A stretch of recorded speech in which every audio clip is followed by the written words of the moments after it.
রমজানুল মোবারক, সবাইকে জানাই রমজানের শুভেচ্ছা। যেহেতু রমজান মাস, আমরা সবাই ইফতারের সঙ্গে সবাই এরকম মিষ্টি খাবার খেতে খুবই পছন্দ করি। এর জন্য বানিয়ে নিলাম মচমচে মজাদার জিলাপি। আর জিলাপি বানানো খুবই সহজ।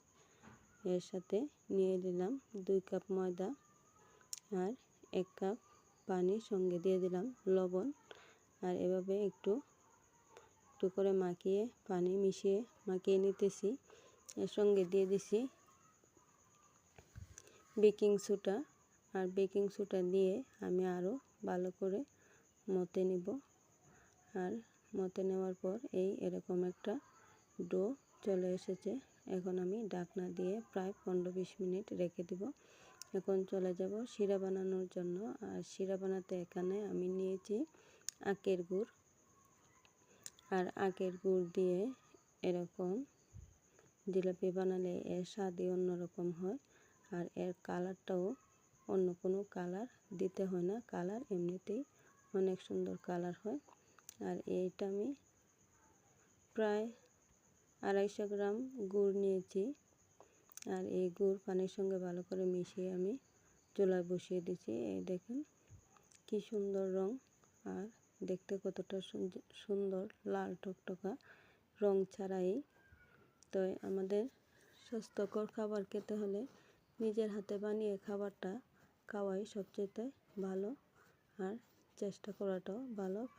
পারা যায় আর না পারা যায়, হয়তো দোকানের মতো সুন্দর হবে না, তারপরও স্বাস্থ্যকর হবে। এটাই সবচেয়ে বেটার কাজ।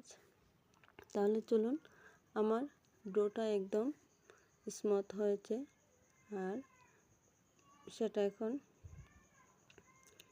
এর জন্য আমি একটা কিস নিয়েছি।